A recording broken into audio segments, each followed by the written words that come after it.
Hello guys. आज की इस वीडियो में हम बात करने वाले हैं कैपेसिटर के बारे में। साथ ही कैपेसिटर का प्रिंसिपल क्या है, किस तरह से ये काम करता है, इन सारी चीजों के बारे में हम क्या करेंगे, डिस्कस करेंगे। तो चलिए आइए देखते हैं सबसे पहले कि कैपेसिटर होता क्या है। ठीक है ना। तो डेफिनेशन तो इसका बड़ा सिंपल है, देखेंगे डेफिनेशन क्या कहता है।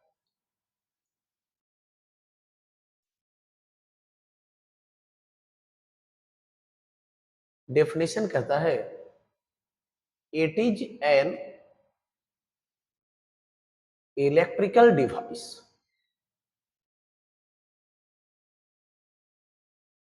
which stores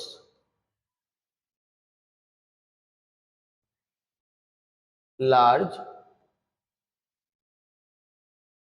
amount of energy in the form of charges कह सकते हैं, in the form of charges in very small space।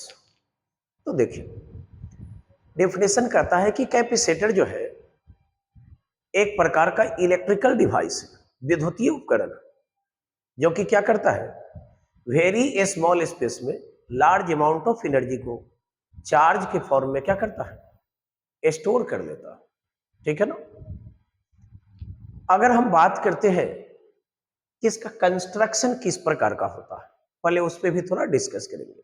साथ ही ये भी डिस्कस करेंगे कि ये चार्ज के फॉर्म में लार्ज अमाउंट ऑफ एनर्जी को स्मॉल स्पेस में कैसे स्टोर कर लेता है। इन सारी चीजों पर हम डिस्कस करेंगे, आप वीडियो के एंड तक बने रहेंगे। ठीक है ना। तो अगर हम बात करें इस कैपेसिटर की कंस्ट्रक्शन की, तो देखिए मेनली जो है आपका कैपेसिटर में दो कंडक्टिंग बॉडीज होते हैं। ठीक है ना। कितने कंडक्टिंग बॉडीज होते हैं, याद रखना, कंडक्टिंग बॉडीज। ठीक है। ये बॉडीज जो है सो कि आपका मेनली प्लेट्स के जैसा हो सकता है, ध्यान से देखेंगे, प्लेट्स के जैसा हो सकता है, या फिर कैसा हो सकता है, स्फेरिकल हो सकता है, या फिर सिलेंड्रिकल हो सकता है। ठीक है ना। जैसे देखेंगे अगर इस तरह से होंगे, अगर प्लेट वाला होगा तो जिसको पैरेलल प्लेट कैपेसिटर हम लोग कहते हैं। ठीक है ना। अगर बात करें स्फेरिकल कैपेसिटर की, तो देखिए ये इस तरह के होंगे। अगर बात करें जस्ट लाइक सिलेंड्रिकल की, तो देखिए इस तरह से होंगे आपका कहीं ना कहीं।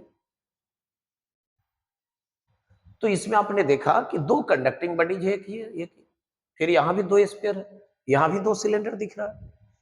अब सोच रहे होंगे कि सर ये बीच में गैप जो है क्यों।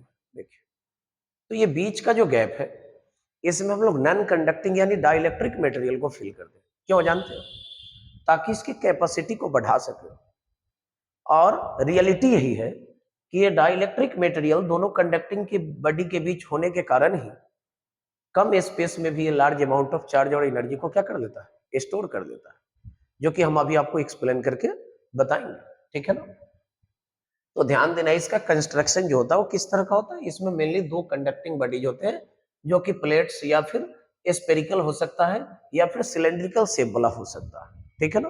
दोनों कंडक्टिंग बॉडीज जो है सो कि डाइलेक्ट्रिक मीडियम द्वारा एक दूसरे से स्मॉल डिस्टेंस के थ्रू क्या होते हैं, सेपरेटेड होते हैं। जैसा कि फिगर में आप देख रहे हैं, यहाँ पे भी रहेगा आपका डाइलेक्ट्रिक मीडियम रहेगा, इसमें भी क्या रहेगा, डाइलेक्ट्रिक मीडियम। ये गैप जो है दोनों सिलेंडर के बीच, उसमें भी क्या रहेगा, डाइलेक्ट्रिक मीडियम। अब डाइलेक्ट्रिक मीडियम इसलिए हम रखते हैं दोनों कंडक्टिंग बॉडीज के बीच, ताकि इसकी कैपेसिटी को बढ़ा सके।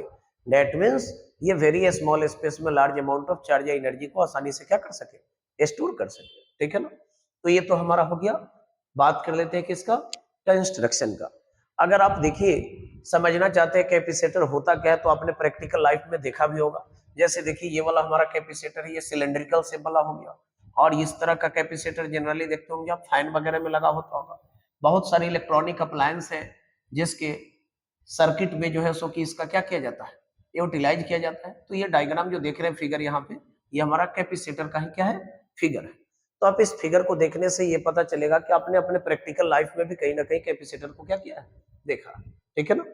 तो चलिए आगे अब हम बात करते हैं कि ये स्मॉल स्पेस में लार्ज अमाउंट ऑफ चार्ज या एनर्जी को कैसे स्टोर करता है। तो देखिए समझना है मेनली यहाँ पे। अब जैसे मान लिया जाए कि हमारे पास एक पैरेलल प्लेट कैपेसिटर है, ठीक है ना। तो जब इसको चार्ज करेंगे, अगर सपोज देखिए, तो एक प्लेट इसका कनेक्ट होगा पॉजिटिव से और दूसरा कनेक्ट होगा किससे, नेगेटिव से। तो जैसे ही आप इसको चार्ज करना स्टार्ट करेंगे तो दोनों प्लेटों के बीच का जो मीडियम होगा वो मीडियम हमारा कैसा रहेगा, डाइलेक्ट्रिक मीडियम होगा। कैसा होगा, अभी अब मैंने आपको बताया, डाई इलेक्ट्रिक मीडियम होगा। दैट मीन्स जैसे ही इस दोनों प्लेट को आप कैपेसिटर को चार्ज करना चाहेंगे तो इसको आप कनेक्ट करेंगे, मान लिया जाए इनपुट जब इसको देंगे तो कहीं ना कहीं इस कैपेसिटर के प्लेट पर जो है सो कि क्या होगा, चार्ज बढ़ना स्टार्ट होगा। और चार्ज बढ़ेगा तो दोनों प्लेट के बीच में इलेक्ट्रिक फील्ड सेटअप हो जाएगा। क्या सेटअप हो जाएगा, इलेक्ट्रिक फील्ड। अब आपको मालूम है कि जब हम इस कैपेसिटर के प्लेट के बीच में जो इलेक्ट्रिक फील्ड सेटअप होता है, इसमें किसी डाइलेक्ट्रिक मीडियम को या डाइलेक्ट्रिक मटेरियल को रखते हैं तो पोलराइड हो जाता है। और पोलराइजेशन के कारण क्या होता है कि इसके एक फेस पर आ जाते हैं नेगेटिव चार्ज, तो दूसरे पे क्या आ जाते हैं, पॉजिटिव चार्ज। यानी डाइलेक्ट्रिक के अपोजिट फेसेज पर इक्वल और अपोजिट चार्जेज क्या हो जाते हैं, इंड्यूस्ड हो जाते हैं। और उस इंड्यूस्ड चार्ज के कारण ये डाइलेक्ट्रिक एक इलेक्ट्रिक फील्ड को क्या करता है, प्रोड्यूस करता है, जिसको हम लोग क्या कहते हैं, इंड्यूस्ड इलेक्ट्रिक फील्ड कहते हैं। और आपने पढ़ा है इलेक्ट्रिक पोलराइजेशन में, इसको हम लोग ईपी से डिनोट करते हैं। ठीक है ना।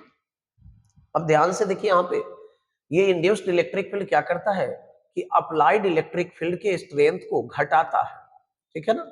और आपने ये भी पढ़ा कि जो reduced value of electric field होता है वो क्या दिया जाता है, E is equal to E naught minus EP, where E naught हमारा अप्लाइड इलेक्ट्रिक फील्ड रहता है और ईपी क्या रहता है, इंड्यूस्ड इलेक्ट्रिक फील्ड। ठीक है। तो यहाँ पे अब आपने देखा कि जैसे जैसे आपने कैपेसिटर के प्लेट पर चार्ज को बढ़ाया तो क्या हुआ कि डाइलेक्ट्रिक मीडियम जो था दोनों प्लेट के बीच में, उसके भीतर भी एक इलेक्ट्रिक फील्ड क्या हो गया, इंड्यूस्ड हो गया।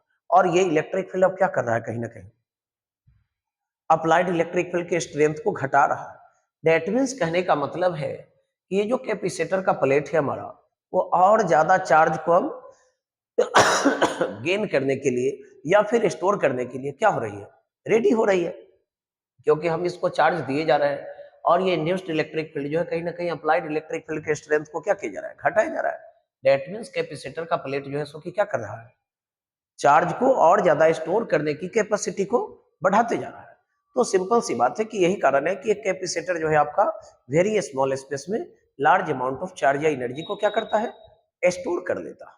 ठीक है ना। अब देखेंगे यहाँ पे, ये एनर्जी जो स्टोर करता है कैपेसिटर, जानते हैं इसका उपयोग कैपेसिटर से ही पूछिए तो इलेक्ट्रिकल सर्किट में अगर सप्लाई में यानी आपूर्ति में किसी तरह की बाधा आ रही है, बाधा उत्पन्न हो रही है, तो उसको ये क्या करता है, फुलफिल करता है।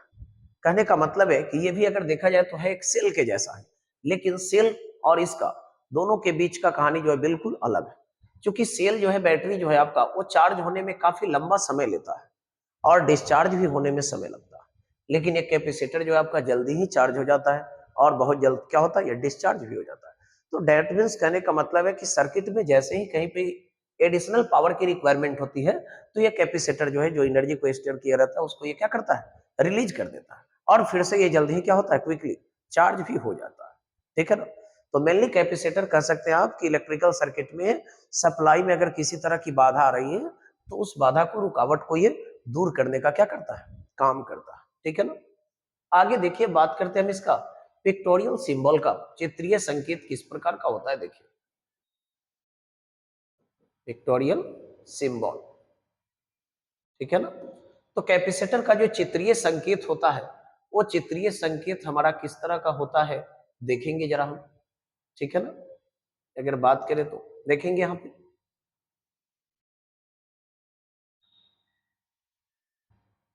एक इस तरह का होता है और दूसरा हमारा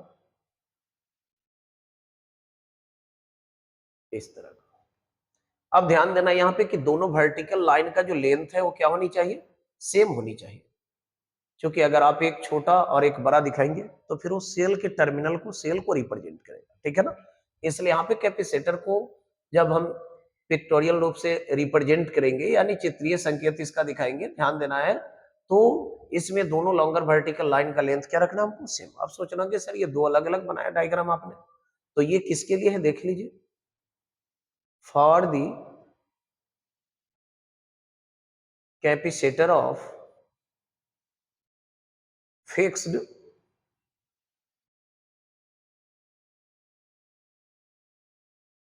कैपेसिटी।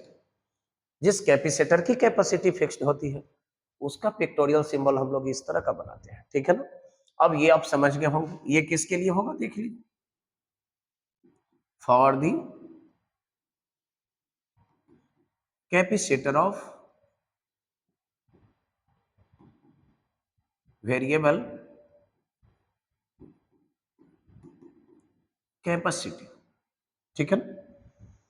तो मैंने ये जाना कि कैपेसिटर क्या है और ये किस प्रिंसिपल पर वर्क करता है, कैसे या स्मॉल स्पेस में लार्ज अमाउंट ऑफ चार्ज को स्टोर कर लेता है। अगर कोई आपसे पूछे कि कैपेसिटर का प्रिंसिपल क्या है तो आप कह सकते हैं कि it stores the large amount of charge और energy in very small space by using the electric field and dielectric medium या डाइलेक्ट्रिक मटेरियल्स। जैसा कि आपको मैंने बताया कि जब कैपेसिटर में तो दो कंडक्टिंग बॉडीज होते हैं, एक को पॉजिटिव और दूसरे को आप क्या करते हैं, जब नेगेटिव चार्ज देते हैं तो दोनों के बीच में इलेक्ट्रिक फील्ड सेटअप होता है और दोनों के बीच वाला जो गैप होता है, दोनों कंडक्टिंग बॉडीज के बीच का जो गैप होता है उसमें तो हमारा डाइलेक्ट्रिक मटेरियल रहता है और डाइलेक्ट्रिक मटेरियल क्या करता है, इंड्यूस्ड इलेक्ट्रिक फील्ड को प्रोड्यूस करता है जो कि अप्लाइड इलेक्ट्रिक फील्ड के स्ट्रेंथ को घटाता है, ड्यू टू विच कैपेसिटर का प्लेट और ज्यादा चार्ज या एनर्जी को स्टोर करने की क्षमता को क्या करता है, एक्वायर कर लेता है। दैट मीन्स हम कह सकते हैं कि कैपेसिटर अपना जो है सो कि कौन सा प्रिंसिपल का उपयोग करता है लार्ज अमाउंट ऑफ चार्ज को स्टोर करने में, इलेक्ट्रिक फील्ड और डाइलेक्ट्रिक मटेरियल्स का, ठीक है ना। तो आई होप कि ये वीडियो आप लोगों को अच्छा लगेगा, आप इसे ज्यादा से ज्यादा लाइक और क्या करें, शेयर करें, साथ ही चैनल को सब्सक्राइब करें।